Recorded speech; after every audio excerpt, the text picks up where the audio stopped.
चांद पर आ रही अजीब आवाजें, विक्रम लैंडर लगातार रिकॉर्ड कर रहा भयानक रीडिंग्स। दोस्तों, चांद पर कुछ ऐसी गतिविधि हो रही है जिसकी आवाज, जिसकी वाइब्रेशन सुनने के लिए एक बेहतरीन इक्विपमेंट विक्रम लैंडर पर लगाकर भेजा गया था।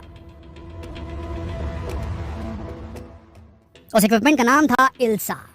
ये लूनर सिस्मिक एक्टिविटी को समझने के लिए भेजा गया कि यंत्र था, लेकिन अभी उसकी ओर से जो रीडिंग्स आ रही हैं वो बेहद अजीबोगरीब हैं। जी हाँ दोस्तों, कभी किसी ने सोचा नहीं होगा कि इस प्रकार की आवाज़ें चांद से भी आती होंगी, वैसी आवाज़ें जो धरती पर तब आती हैं जब कोई बड़ा भूकंप आने वाला होता है। जी हाँ दोस्तों, इल्सा एक साइस्मोग्राफ है जो कि लूनर सरफेस का साइस्मोग्राफी करेगा, यानी कि उसकी भूकंपीय तरंगों को, भूकंपीय आवाज़ों को कान लगाकर सुनेगा और ये प्रेडिक्ट करेगा कि क्या चंद्रमा पर भी भूकंप आते हैं जिस प्रकार से धरती पर भूकंप आते हैं। दोस्तों, ये जो आवाज़ें हैं ये कितनी खतरनाक हो सकती है समझने के लिए आपको थोड़ा सा इतिहास में जाना होगा और ज़्यादा दूर नहीं जाना होगा, थोड़ा टेक्निकल होगा, लेकिन बेहद सरल भाषा में हिंदी में आपको समझाएंगे हम। देखिए, एक बात जो कंक्लूड की गई है दुनिया भर के सारे वैज्ञानिकों के माध्यम से, और खुद इसरो भी इस बात को मानता है कि हाँ, चंद्रमा पर भूकंप आते हैं। इसकी खबर सबसे पहले कब लगी? इसकी खबर तब लगी जब अमेरिका ने चंद्रमा पर अपोलो मिशंस भेजने शुरू किए जिसमें इंसान थे। अपोलो 11, 12 और 14, 15, 16 मिशंस। ये वो मिशंस थे जिसमें नासा ने स्पेशलाइज्ड साइस्मोग्राफ, एक साइस्मोमीटर होता है, एक साइस्मोग्राफ कहा जाता है उसे, ये धरती की जिस भी जगह पे आप हो, धरती पर हो, चंद्रमा पर हो, कहीं पर भी हो, वहाँ की भूकंपीय गतिविधियों को सुनता है, वहाँ से अंदर आ रही आवाज़ों को सुनकर, अंदर से आ रही वाइब्रेशंस को सुनकर उस धरती की। और ये क्या पता लगाता है? ये पता लगाता है कि ये जो वाइब्रेशंस आ रहे हैं इनकी तीव्रता कितनी है। आपने ये शब्द जरूर सुना होगा जिसे कहा जाता है रिक्टर स्केल। रिक्टर स्केल वो पैमाना है जिस पे ये तय किया जाता है कि भूकंप जो आया है वो कितना शक्तिशाली है। जैसे कि सबसे स्ट्रॉन्ग भूकंप 7-8 रिक्टर स्केल पर आता है और ये अगर आया तो तबाही मच जाती है। तो दोस्तों, ये जो साइस्मोग्राफ लगाया जाता है कि ना सिर्फ उसके पैमाने को समझता है कि कितना स्ट्रॉन्ग भूकंप आया, बल्कि वो एपीसेंटर यानी कि वो केंद्र बिंदु जहाँ से ये भूकंप की तरंगें उत्पन्न हो रही हैं उसको भी कैलकुलेट करने का, उसे डिटेक्ट करने की कोशिश करता है। साइस्मोग्राफ में काम होता है। तो जैसे कि मैंने आपको बताया, अपोलो मिशंस के दौरान, अपोलो 11, 12, 13 छोड़ दीजिए, 14, 15 और 16 मिशंस के दौरान में साइस्मोग्राफ का एक नेटवर्क चंद्रमा की सतह पर एस्टैब्लिश किया गया। वहाँ जो एस्ट्रोनॉट भेजे थे नासा ने उनके माध्यम से। अब वहाँ पर जब इन साइस्मोग्राफ की स्टडी की गई तो पता चला कि हाँ, वहाँ भूकंप आते हैं, वहाँ भूकंपीय गतिविधियों को दर्ज किया गया। और आपको यकीन नहीं होगा, चंद्रमा पर भी अच्छे खासे भूकंप आते हैं। जो इन्फॉर्मेशन मिल रही है उसके अकॉर्डिंग रिक्टर स्केल पर 2 से लेकर के रिक्टर स्केल पर 5 तक का पैमाना कुछ वर्षों में इसे रिकॉर्ड किया गया। 28 सालों तक ये डेटा दे पाए वो, उसके बाद खत्म हो गया वो साइस्मोग्राफ जो भेजे गए थे। बात चल रही है आज से 50 साल पहले की।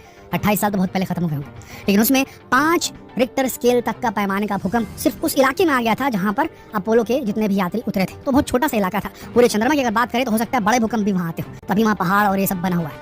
तो देखिए, एक बात श्योर है कि वहाँ भूकंप आते हैं। और सबसे बड़ी बात आपको बता दें, ये माना जा रहा है कि भूकंप जिस प्रकार से आते हैं वहां पर, और देखिए ये माना जा रहा है कि भूकंप जिस प्रकार से वहां आ रहे हैं, तो ये ऐसा लग रहा है कि जो कोर है चंद्रमा के अंदर का, जो कोर है, जो गर्भ रहता है, वो धीरे धीरे धीरे श्रिंक हो रहा है, ठंडा हो रहा है। ठंडा होने की वजह से जो चंद्रमा की धरती जो है उसका पूरा आकार जो है अंदर की तरफ श्रिंक हो रहा है। जैसे कि अंगूर, उसमें अगर पिन लगा दिया जाए तो अंगूर धीरे धीरे धीरे सूखने लगता है और श्रिंक होकर किशमिश में बदल जाता है।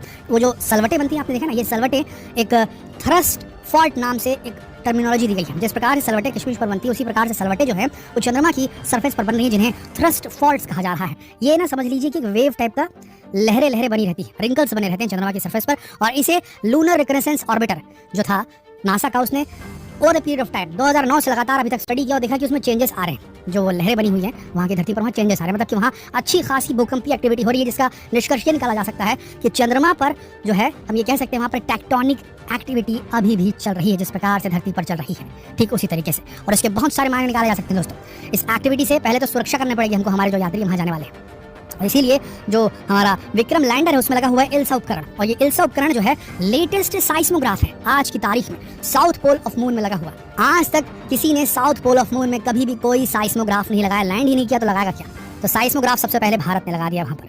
दूसरी चीज, पिछले 50 सालों में आज तक कभी किसी ने वहां पर साइस्मोग्राफ नहीं डाला गया, तो जो इन्फॉर्मेशन अब मिलेगी वो सबसे स्ट्रॉन्ग मिलेगी और फर्स्ट हैंड इन्फॉर्मेशन मिलेगी। और सबसे बड़ा साइंटिफिक ब्रेक थ्रू ये भी होगा, क्योंकि अब जो इन्फॉर्मेशन इल्सा देगा, विक्रम लैंडर से जो लटका हुआ है नीचे की तरफ और चंद्रमा की धरती को छू रहा है, वो इन्फॉर्मेशन सबसे बड़े रहस्य से पर्दा उठाएगी कि अभी के वक्त में चंद्रमा के अंदर भूकंपीय गतिविधियां किस प्रकार से चल रही हैं, क्या अभी भी उसी प्रकार से चल रही हैं जैसे आज से 50 साल पहले चलती थी। और अगर ये चल रही हैं तो साउथ पोल कितना सेफ होगा, उन एस्ट्रोनॉट्स के लिए जो अब अमेरिका भेजने वाला है। कल को और कोई मिशन भेजे जाएंगे, उन्हें भी हमें कैलकुलेट करना पड़ेगा कि वहाँ पर सेफ्टी किस तरीके से रखी जाए। अगर वहाँ मून बेस बनानी है और वहाँ पर बड़े बड़े भूकंप आते हैं तो फिर से ये एक बहुत बड़ी दुर्घटना का कारण बन सकते हैं। सबसे बड़ी बात, इस बात को खुद इसरो चीफ सोमनाथ जी ने कहा था।